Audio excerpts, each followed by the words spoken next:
This is why Starfield is one of the best space games in history. I have played a lot of space games in my time, but for me, Starfield right now takes the cake. Starfield has a way of literally sucking you into its gameplay to the point you actually might convince yourself you were kidnapped by aliens. There have been multiple times I ended up playing all day long and freaked out when the sun started to come up again. I mean, I can barely stop playing long enough to even make content for Starfield because I just can't stop freaking playing it. Dude, this base is so cool. Like, what the hell time is it? Holy crap, my wife's gonna freaking murder me. So how does Starfield do this? Well, it's the sheer volume of gameplay choices you get to make based on how you want to experience Starfield at any given time.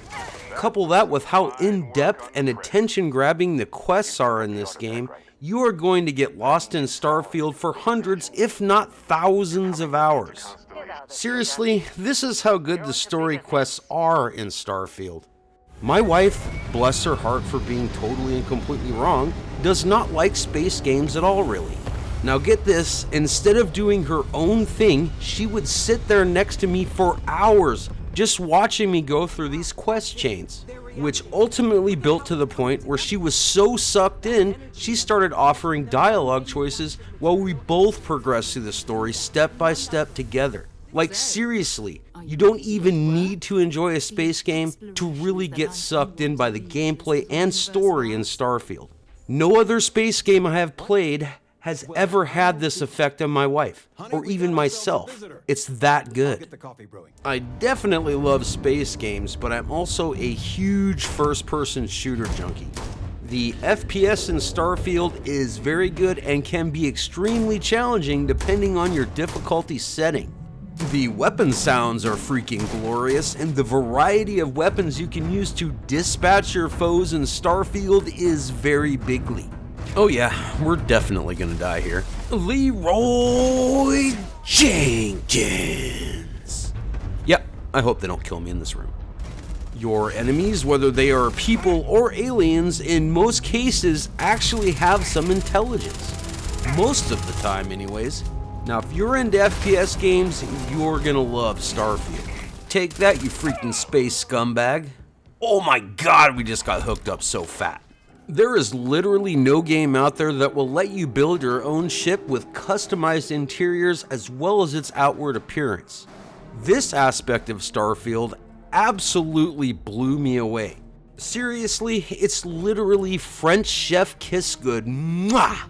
I mean, sure, in Elite Dangerous you can buy a ship and customize the interior modules, but you can never really walk inside them or customize the outward appearance of your ship. In my opinion, this really takes Starfield to the next level. The moment you finalize your first ship build in Starfield, you are going to get slammed by a massive amount of excitement as you rush inside to explore your new creation. Not gonna lie, this was probably the most fun I've had with my clothes on in quite some time. Now let's check her out. Oh my god. The exact interiors I put in here are in here. This is so win. Space Cheddar 1, you're like the best ship in the daggone galaxy. Talking about building things, base building itself in Starfield is glorious. Not only is it an exceptional way to level your character, it has enough depth to keep you sucked in for hours upon hours. You will find yourself researching more and more base building components just so you can keep customizing your base, really getting to the point it feels like it's lived in and alive. Which really doesn't do much for you other than the roleplay aspect of Starfield. Oh yeah, just quickly gained a whole bunch of levels, now we got a bunch of skill points, time to go play the game again. Looting in Starfield is so freaking good, it's almost too good. Like any Bethesda game, Starfield is no different. There is so much loot you will constantly become overweight, out of greed. Your space companions can help some with that, but realistically you're going to load them up with loot, then once again become overweight before completing your mission.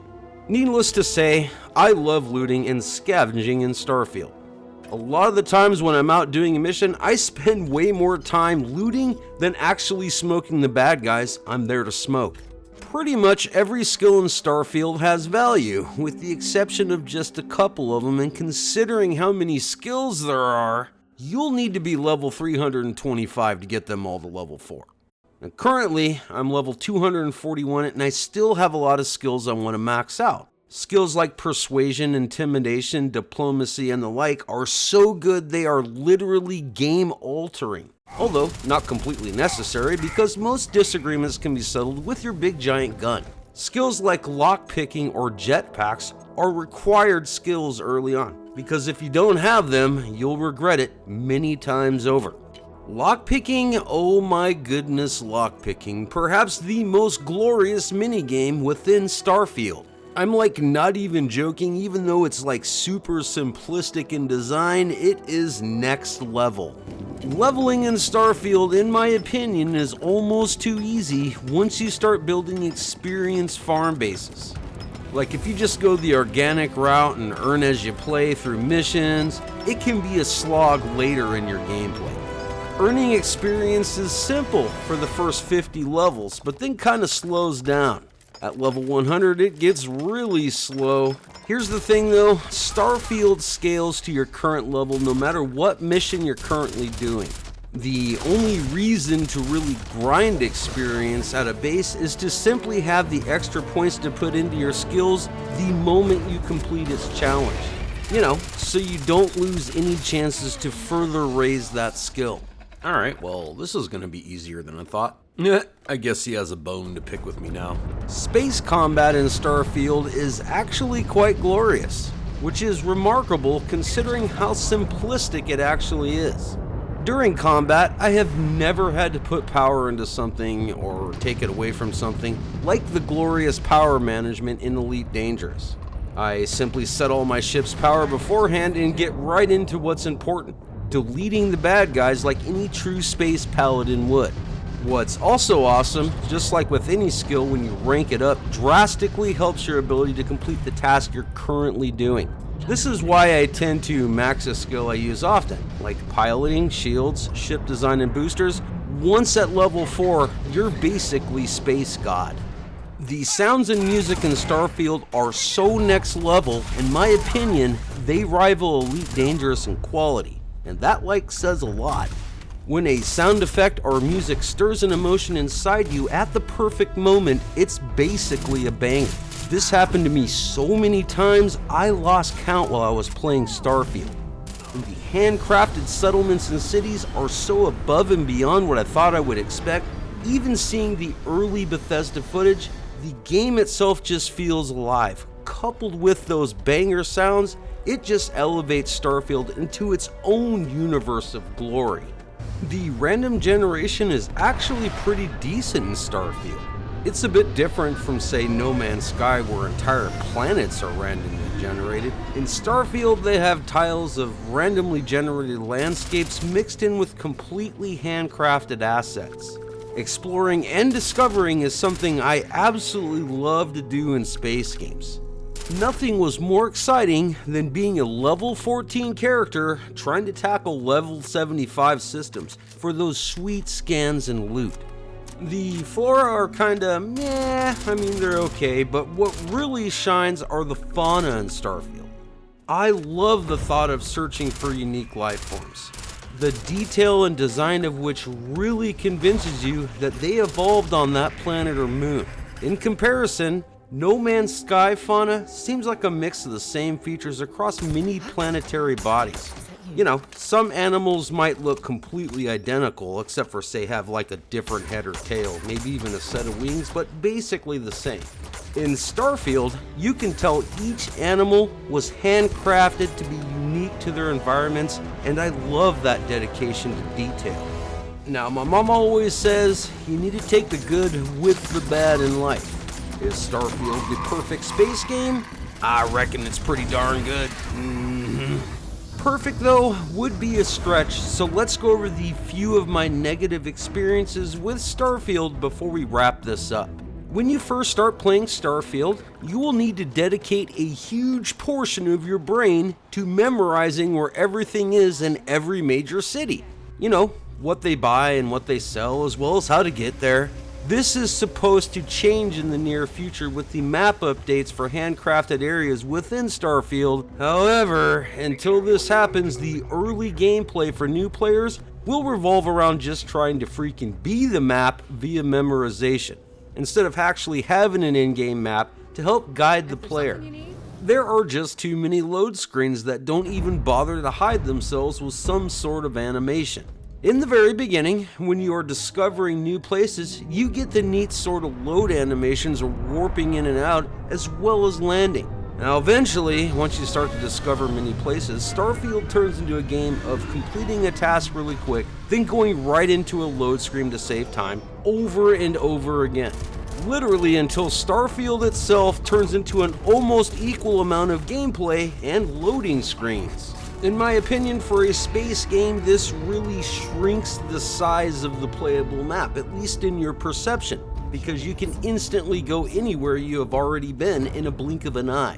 You know me, I love to make money in games, but the credit cap on vendors is pretty abysmal, plus how you need to refresh said vendor's inventory, in my opinion, is pretty stupid. You will eventually, at some point, have a bunch of loot to sell, and the very best vendors have 11k credits on them. Most of them only have 5k. Sitting in a chair and watching a bar go by is not gameplay I enjoy. Out of the 170.4 hours of Starfield gameplay, I'm willing to bet at least 8 hours of that was refreshing vendors to either buy or sell something in bulk.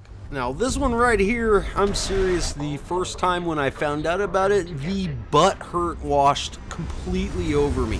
Like, not having the ability to land or take off my own ship in Starfield is a complete and total bummer. Instead, you get a cutscene and then a loading screen. This is actually a shame. If they would have added a little skill-based minigame when you try to land or take off instead of a cutscene, it would be so much better. Out of all the games that have really sucked me in, I could always come up with at least 10 things I didn't like about the game. When it comes to Starfield, I really find myself grasping at straws, looking back at all my gameplay to really nitpick Starfield to pieces. However, I can't really. Other than maybe feeling overwhelmed with so much to do and so many skills to level first, then I realized just how easy it would be to max everything out. That realization also turned into a double-edged sword, because once I do and have done absolutely everything, would Starfield still hold my attention like it currently does now? You know, I'm not really sure. I guess I'll cross that space bridge when I get there. Until then, I imagine I have several hundred, if not a few thousand hours of gameplay to go before Starfield becomes stale. That tells me that 100 bones I paid to get the premium edition of Starfield was well worth my investment. Let me know how you feel about Starfield down in the comments below. You know, the good, the bad, as well as the ugly. Thank you for your time today, Starborn. I reckon now's the time to subscribe as well as like this video. And definitely make sure you check out this next video here. It's a banger.